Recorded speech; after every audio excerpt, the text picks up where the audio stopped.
Eu lembro da minha mãe passando batom e como eu achava aquilo bonito, aquilo mágico, uma ritualística que quase vinha em câmera lenta pra mim, sabe? É muito pequenininho. Eu lembro do batom, a ritualística do batom era muito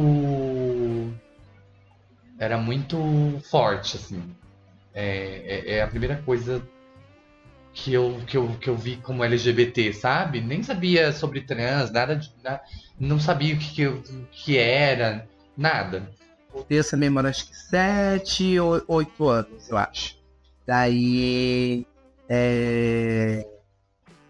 meu jeito, a questão de por meninos, de olhar para meninos diferentes, se você tem um olhar diferente, de sentir alguma coisa, mas, todo um porém, né, também, de você ir guardando isso para você, todo momento, até chegar uma hora que depois eu queria assumir. A primeira lembrança é assim, quando você fala, pode se imaginar como uma pessoa LGBT, né? Uma pessoa que não era hétero, assim. Pode ser Então, do tempo desde da creche.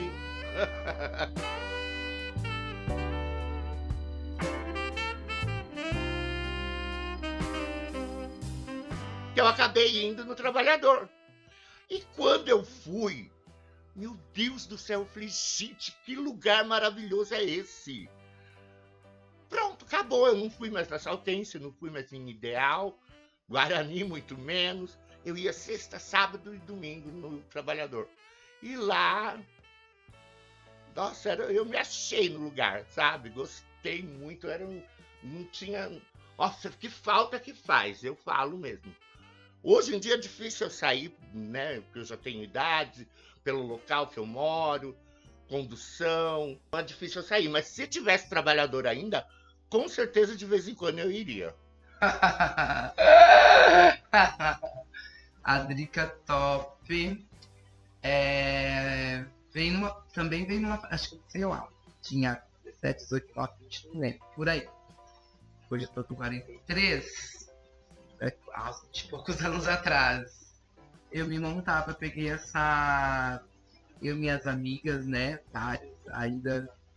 Uma galera que é artista, assim, uma galera que desenha bem, que fazia uma peruca com um cabelo maravilhosamente, muito bem. Uma que maquiava bem, então uma ajudava a outra. E a gente se montava, não tinha festas assim, tinha até paradas assim, né? Mas não tinha muita festa da comunidade. Tinha Ideal, que funcionava, tinha Saltense, que funcionava, tinha Guarani, que funcionava, Trabalhador, que funcionava. E eu me lembro que na Saltense teve uma rave uma vez, a gente se montava, ia à noite, eu morava no bairro, pegava circular, montava.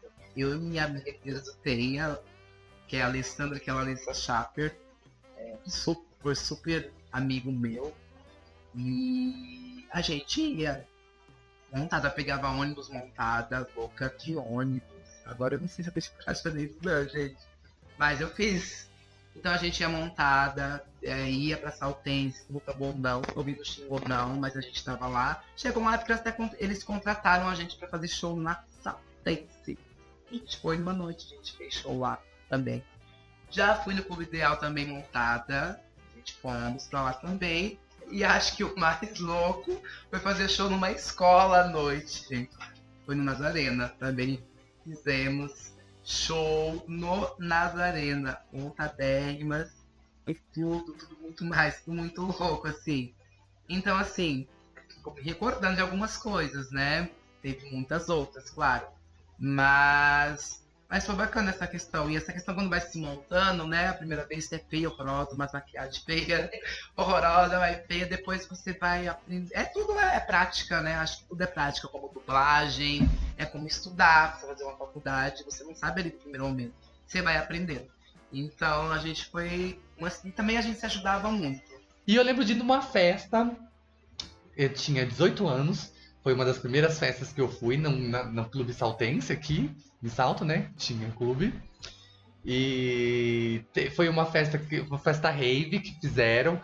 E aí eu lembro da Drica montada naquela festa rave. Maravilhosa, o Choquito com um moicano de...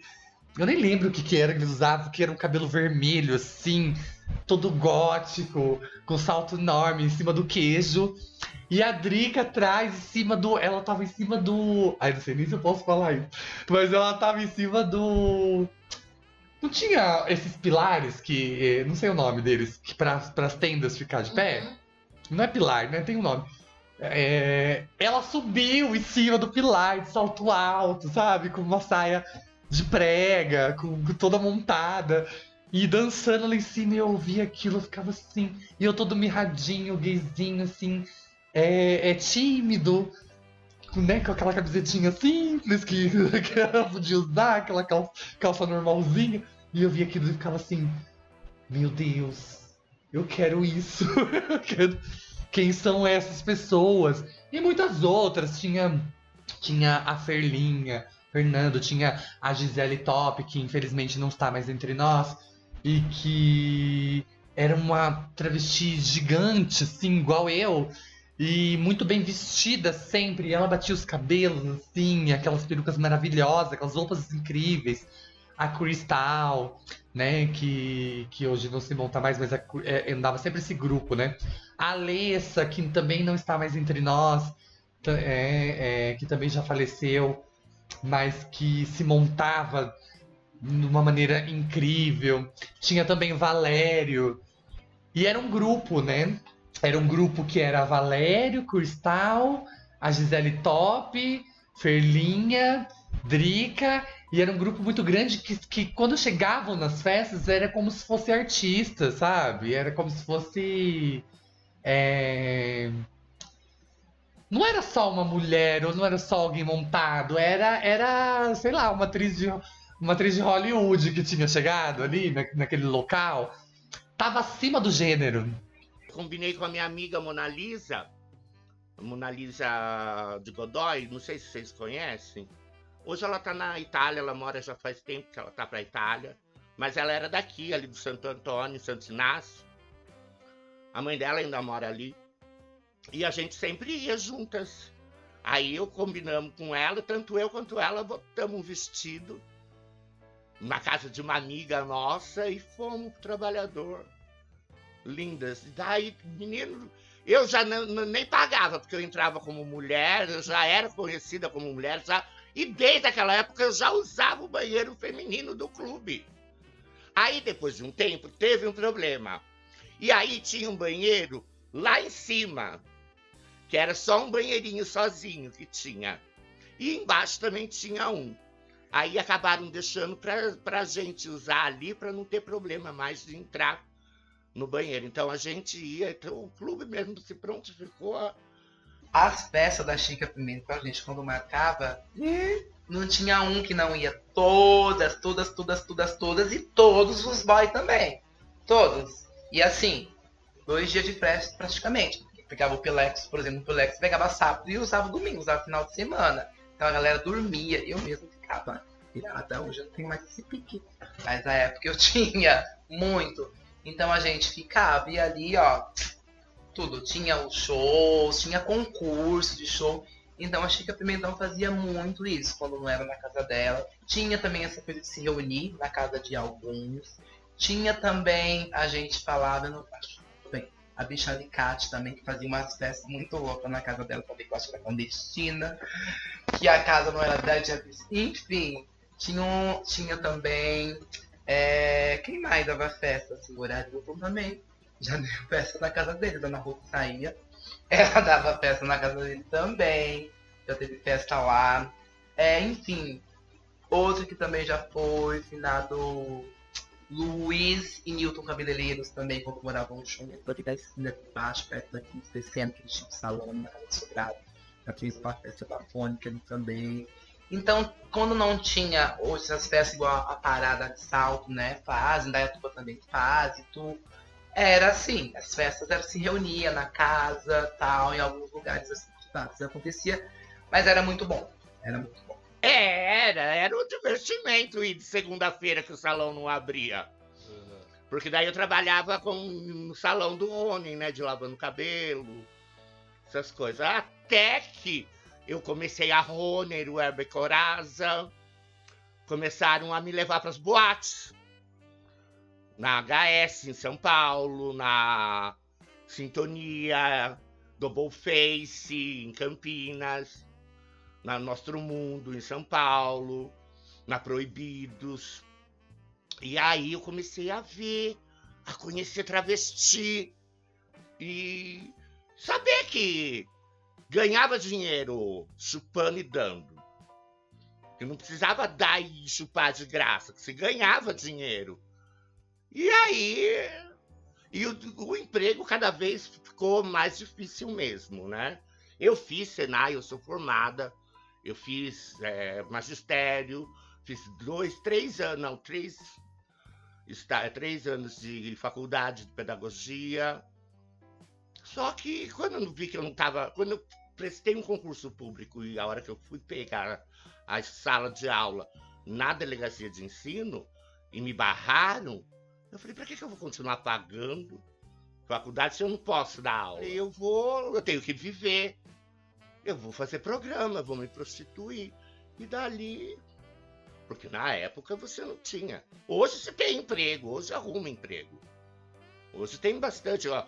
A maior parte das minhas amigas que faziam ponto na Avenida em Itu, na Marginal, hoje trabalham, né? Estão trabalhando em mercado, em agência de faxina, em pousada, em hotel.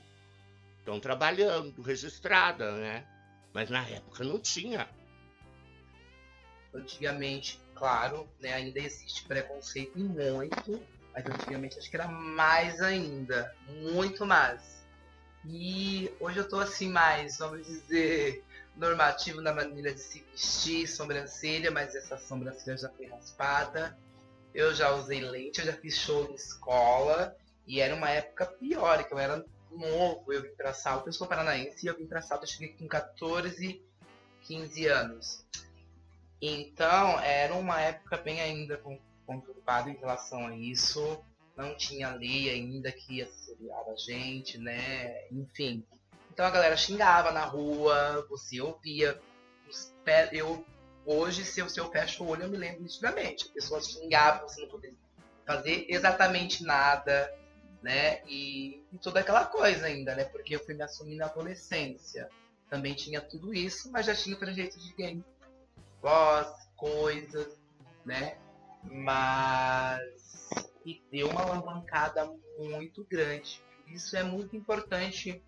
Toda essa questão do movimento, né, da comunidade, como parada, como festas, como se reunir, né, o processo de fazer para acontecer alguma coisa, algum projeto que levem as pessoas informações para saber. E a essa inclusão, né, tudo, né, tudo.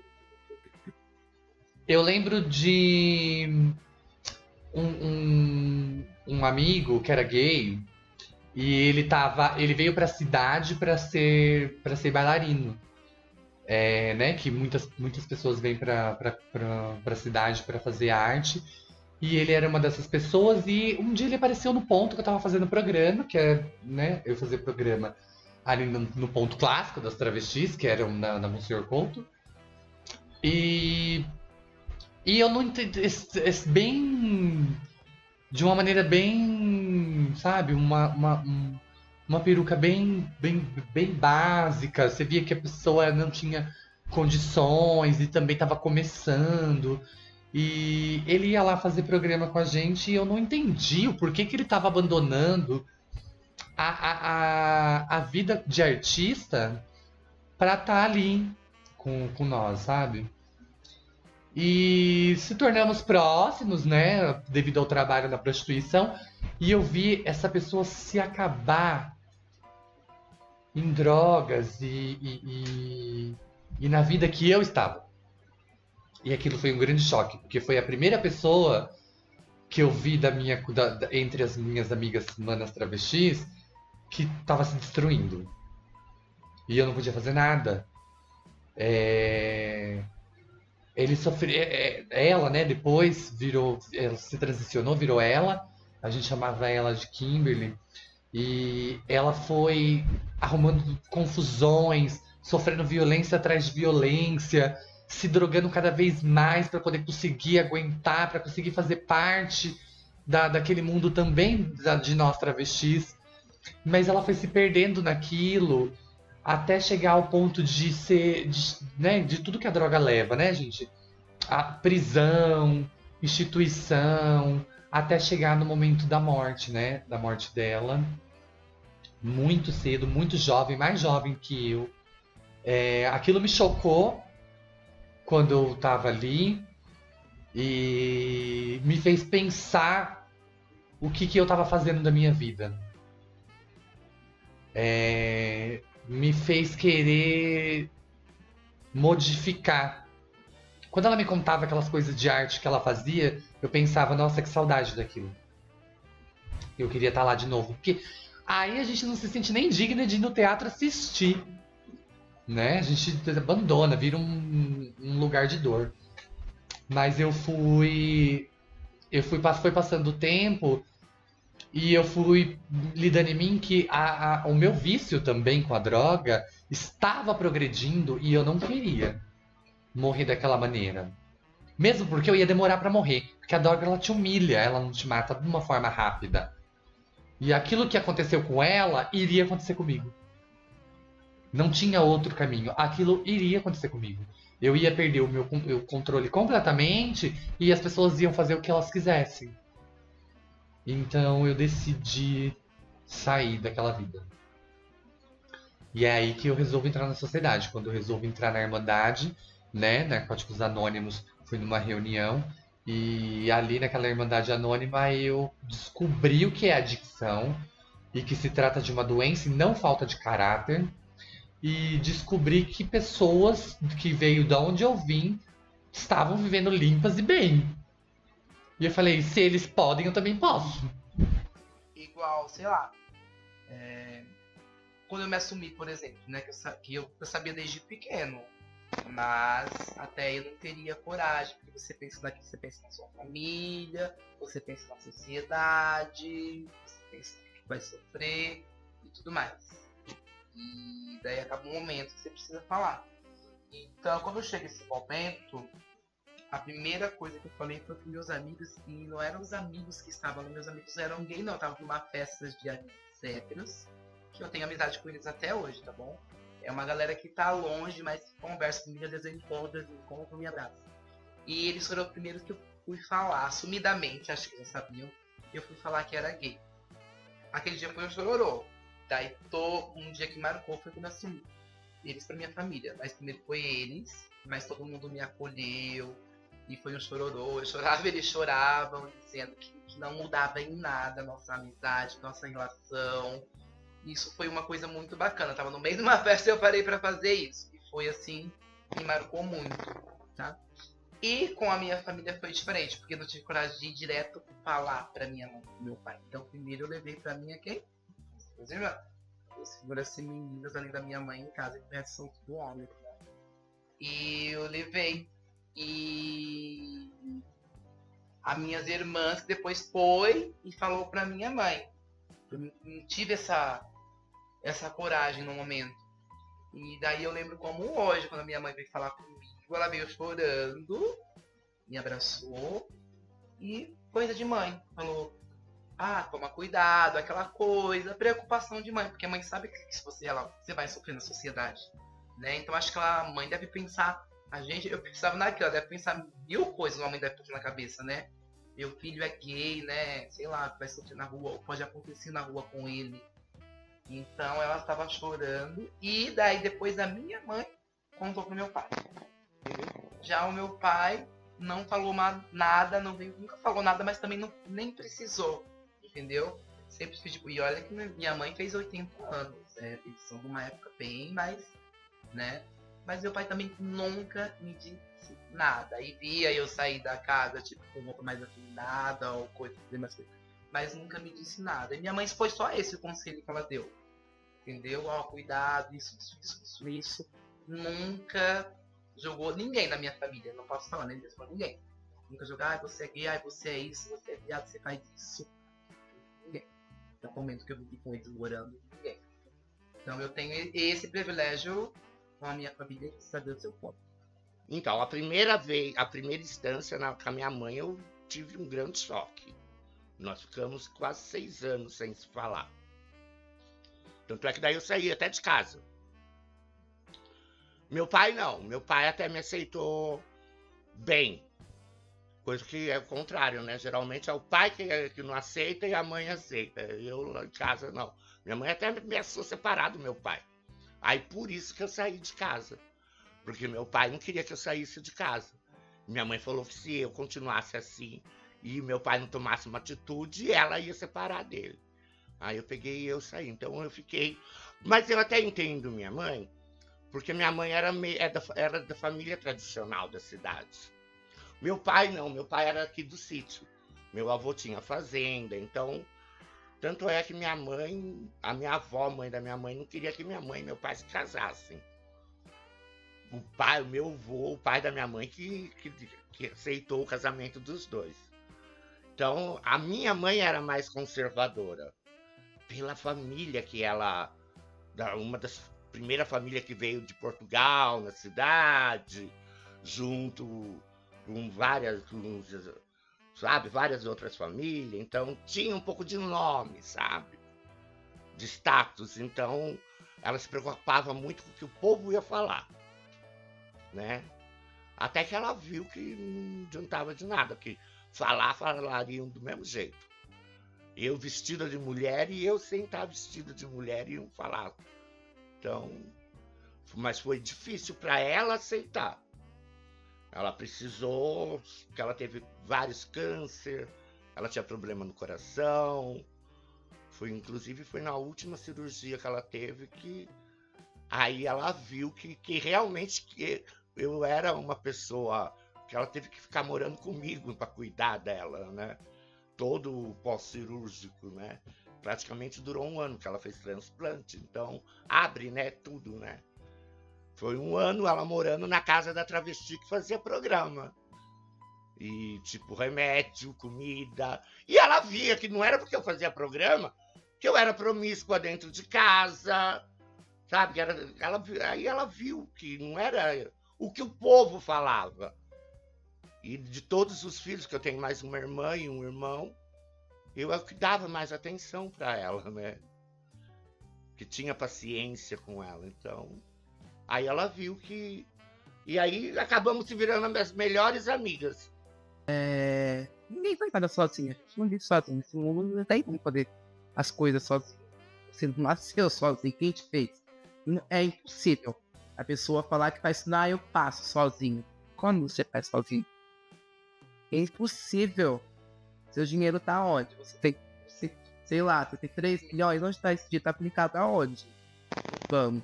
Quem movimenta isso? O que você usa? Quem faz essa roupa? O que você come? O que você bebe? Como que chega essa comida na sua casa? No mercado? Quem? Tem que ter alguém, independente que você não conheça.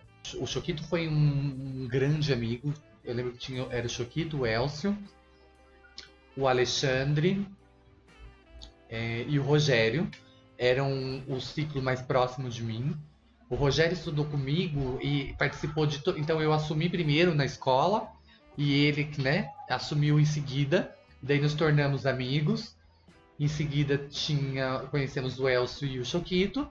E aí começamos a sair para eventos na cidade e formamos um grupo, né? Esse grupo foi muito importante. O Alexandre chega depois, né? Que ele vem ele vem da cidade grande, já com uma outra visão LGBT que a gente ficava chocada, que ele era, né? A gente falava que era bichérrima. E hoje eu não mantenho mais esse ciclo de amizade. Foi muito importante para aquela época, né?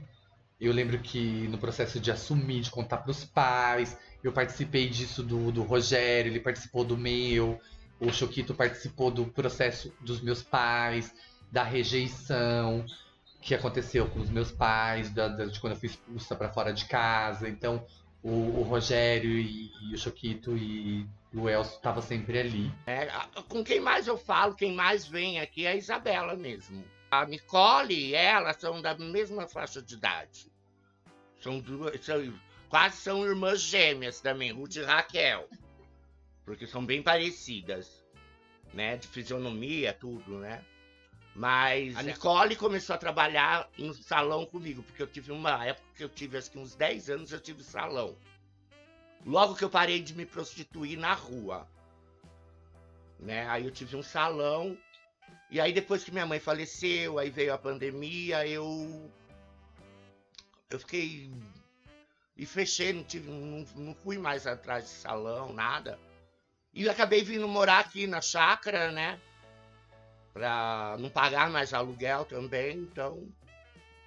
Mas elas eram... A mãe da Isabela eu conhecia do trabalhador. O pai da Isabela estudou comigo. Então ela é uma irmã pra mim. E... Eu gosto tanto dela quanto ela gosta de mim. Acho que às vezes até ela gosta mais de mim. Porque é ela que vem aqui. É ela que vem me buscar. Ela, irmã, vamos para tal lugar? Vamos. Eu vou te buscar e te levo embora. Pode ficar tranquila. Então eu acho que é ela que até gosta mais de mim do que eu, na realidade. É uma relação de irmã mesmo. Com o Alessandro, né? A Alessa Chapéu se montava. Eu também, mas a gente é montado pra escola, gente. A gente era louca. Sobrancelha raspada. Eu tinha uma lente vermelha. Aquela Alessa Chapéu tinha uma lente branca. Olha que coisa louca naquela época. Mas eu conheci ele na escola, então a gente estudou junto. E desde lá, a nosso vínculo cada vez foi aumentando cada vez mais. Então foi um vínculo muito forte, né? Entre nós dois. De tudo, de ir pra escola junto, de voltar embora junto, de ir pra não sei onde junto, na casa do pai dele e da mãe dele, que os pais estão separados, né? De ir pras festas, tudo. Até em trabalho, a gente trabalhou junto no Dayatuba, depois ele abriu uma loja aqui de móveis, que se chamava Galeria Móveis Usados. Fui com ele também de mão dada, tudo nos BO que dava, tudo. Tudo era muito intenso, era uma amizade. Ele também tinha um gênero muito forte, a Alessandra, debochada, que era só ela, muito debochada. Mas realmente era um amigo que eu poderia contar a mesma coisa como o Dani e como o Edson agora. Eu não conhecia ainda na época. Pena que ele se foi muito rápido, tinha muito que viver ainda. Foi um precoce do que aconteceu, felizmente. É uma pessoa que eu amei, assim, muito como amigo, muito bacana. Mas eu tento guardar as coisas boas, assim, quando eu vou falando dele já me dá uma coisa, mas depois eu tento ir lembrar das coisas boas que a gente fez. Ele fazia eu rir muito, em todo. Então a gente tava sempre junto, o que era ruim, chorava, o que era feliz, um torcia pelo outro, sempre foi assim, sempre foi assim. Então ele é uma pessoa que eu amo pra sempre, de tudo, sou grato por tudo. E realmente era um amigo que eu poderia contar a mesma coisa como o Dani e como o Edson agora. Eu não conhecia ainda na época. O Dani também conhecia ele na época, mas nessas loucuras minhas de se montar e tudo mais, eu tava ali mais com a Alessa nessa época, muito forte, muito forte. A tia Silvana, irmã do meu pai. E ela mora no Rio, ela não mora aqui. Mas ela sempre vem. Umas 2, 3 vezes no ano ela vem. E ela sempre, mesmo eu depois de virar travesti, obrigada com a minha mãe, ela ia me buscar pra fazer eu ter contato com a minha mãe, você entendeu? Porque a minha família sempre... E ela ia buscar eu na prostituição. Uhum. Então, é por isso que eu falo, a minha família nunca me excluiu. Eu sempre tive o respeito e sou tratado... Eles não... É Paulette, Paula e os priminhos, as priminhas, tudo é tia, prima, não tem... Eles não me veem como homem, sabe? Até hoje. Que nem agora, dia 13, dia 14, que vai ser no sábado. Vai ter a festa na Tia Maria, do Santo Antônio. Então, eu adoro essas coisas. Porque vem toda a família, vem todas as tias, os tios, os que estão vivos ainda. Primos vem todos. Eu acho que ainda hoje tem coisas que a gente tem que se encaixar. eu acho que nem se encaixar. Tem coisas que é um protocolo, né? Então você não vai trabalhar numa empresa, se você precisa trabalhar, você tem que seguir um protocolo. O uniforme é esse, o sapato é esse e o cabelo é desse jeito. Eu não tenho como quebrar esse protocolo, é uma regra. É aquilo e aquilo, pronto, acabou. Tem lugares que dá pra trabalhar, eu posso ser o que sou. Eu acho que eu me vejo, às vezes acho que a gente também se prende nisso. A gente força, deixa de ser às vezes para tentar não satisfazer a sociedade, ou para se encaixar em determinado grupo, que eu não acho bacana. Talvez a gente tenha isso ainda meio, eu acho, talvez muitos tenham essa coisa meio assim ainda. Você tá aqui com os gays, de repente ali está com um monte de hétero que você conhece também. Você se comporta um pouco diferente ali. São poucas gays que eu já vi que se comporta como ela assim mesmo, como ela é. Ela grita, ela sorri. Ali, tem gente que quando chega perto do hétero dá até a voz engrossa. Tem gente que até a voz engrossa. Então isso eu acho que é muito relativo ali, porque trabalhar é trabalho, é aquilo, você vai daquele jeito. A não ser alguns, tem alguns trabalhos que eu trabalho que sou eu. E vou dar aula numa academia, que eu sou com vocês aqui, lá com minhas alunas dentro da academia, eu sou. E eu sei que eu faço um trabalho bem feito. O importante naquela hora é fazer um trabalho bem feito, entendeu? Não tem como. É claro que de repente, no estúdio de Pilates que eu vou, eu sou quem eu sou. Mas lá não dá pra mim ficar, até preciso trabalhar num aparelho, tem que ter uma atenção. Igual numa empresa de máquina, não tem como. Você precisa focar, precisa de uma atenção. Então, acho que depende muito, mas também tem, acho que coisa dentro da gente que vem de criança, eu acho, também.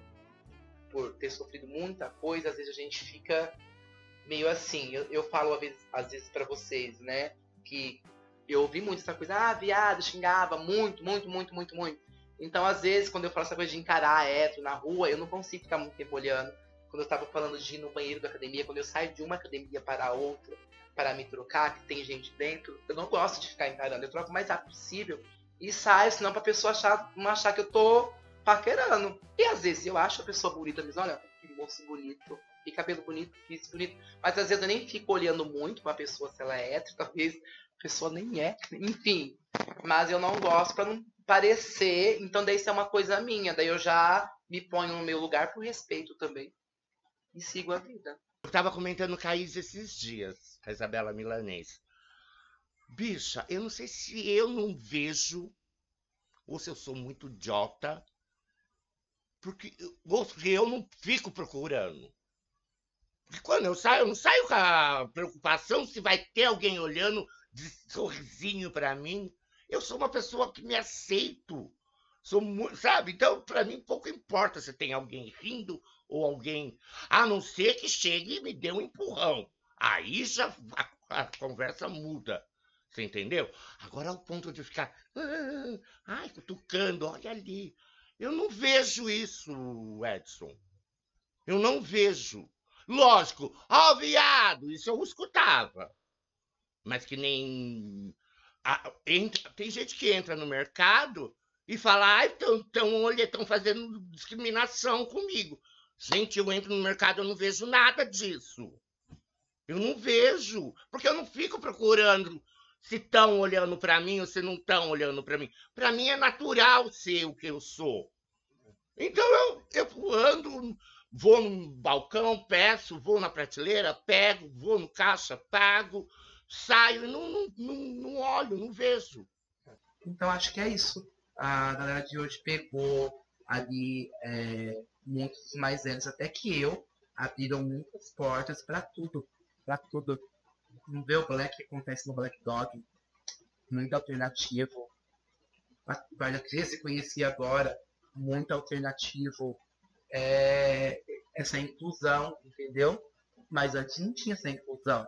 A gente tinha um bar, peraí. Não tinha. Impossível. Não tinha. Né? Então, eu acho que isso que a gente fazia de se montar em um dieta do ideal era um afronto. Era um afronto. Mas eu não tava... Na época, pra mim não era um afronto. Mas talvez ali eu já tava militando e não sabia.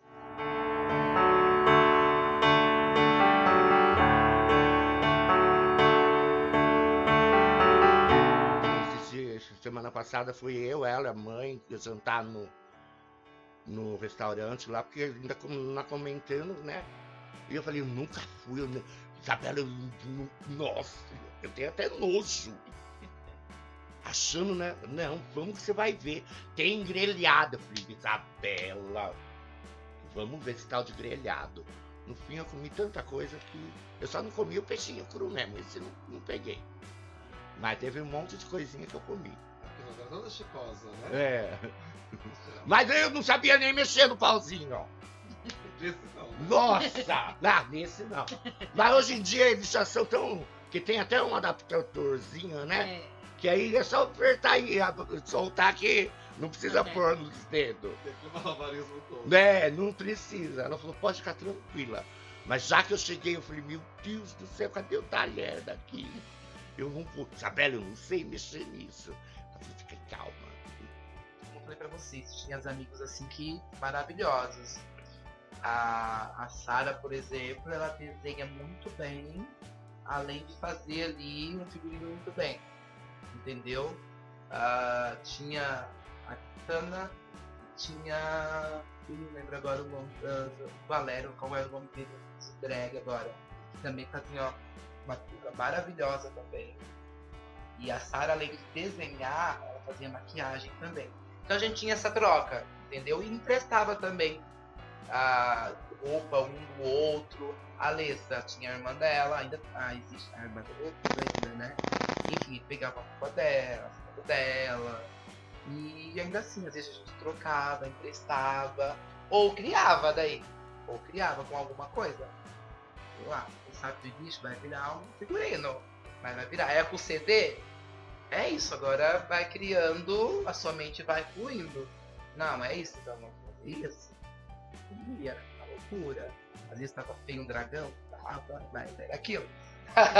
Mas a vez também ficou top. Trica top. Lembrar de que eu não posso desistir.